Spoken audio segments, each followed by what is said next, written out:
Hello everyone, I'm back again with some tips and tricks. I have a little friend with me today.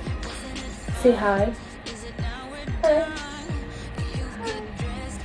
Yeah, so he's going to be with me today, and together you and I have some tips and tricks for you to save money while you on your tuition fee for college or university.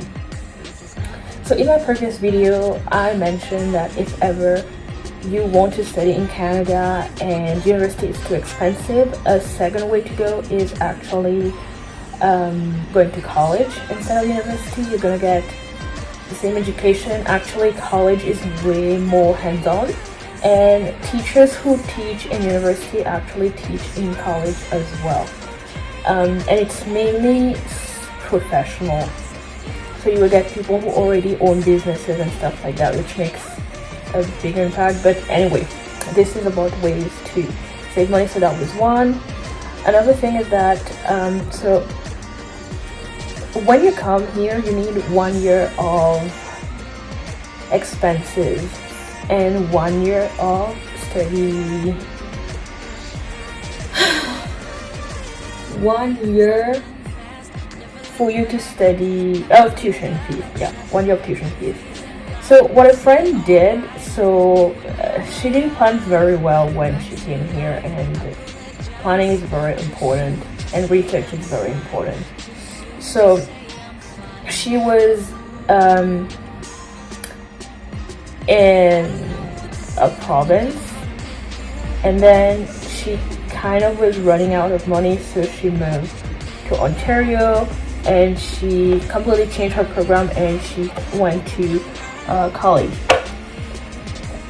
So what did I mean by that? So let's say, for example, you're in an expensive province such as Ontario or BC, which is very expensive, and you're finding yourself struggling to pay for your tuition. You can always try to change province and to transfer your credit to another college.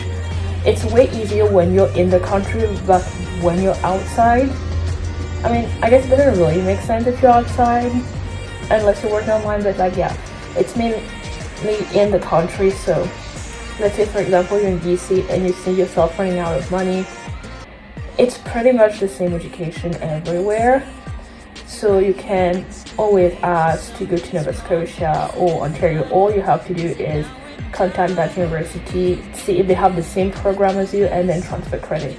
The only one that would be tricky, even though you're in the country, would be Quebec.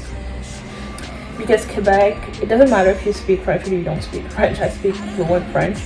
But Quebec would be an issue because their system is completely different. Even the laws, let's say you want to immigrate, and you look for a lawyer, an immigration consultant, the one who do for Quebec don't do for the rest of Canada, and for the ones who do most provinces in Canada don't do for Quebec because they're so different.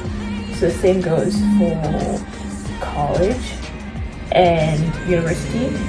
It's not impossible, it is absolutely 110% possible. It's just a little bit more tricky because it's different. It's way easier to transfer from BC to Nova Scotia or Ontario because it's kind of like the same procedure. Okay, this one is kind of a bonus because I'm not too sure about it, but I remember when I was a Georgian, there's something called Squad Abroad where you can actually do your internship abroad.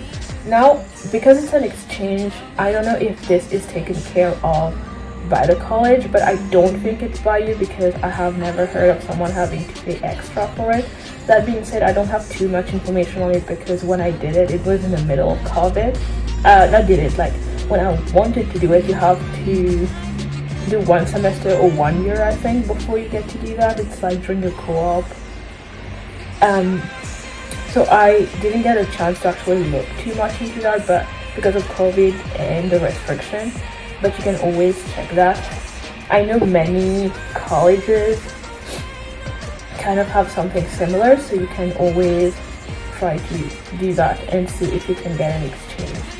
Because sometimes what happens is that when you do that exchange, you leave kind of on campus and you don't have to pay. So let's say if you would go to France, if you're in tourism and you go to France it's a little bit more pricey and you will want to actually pay something off campus, maybe. But if it's already like included in it because it is an exchange, look into something called Erasmus, so ERAMUS. I was in the French system. It's very popular in France, and I know like France has exchange with other countries, so check with your college if they're part of Erasmus and you can see things. So I put that as a bonus because it is an option, but I didn't get a chance to actually experience that one because it was in the middle of COVID. So I hope this helped you out in regards to your tuition and how to be able like to pay for it a little bit more. I will try to come up with more videos on tips and tricks to save money on that. If you have anything in particular in regards to immigration, visa, and college, just give me a like and leave a comment down below. Bye! See you in the next video. Like, comment, and subscribe.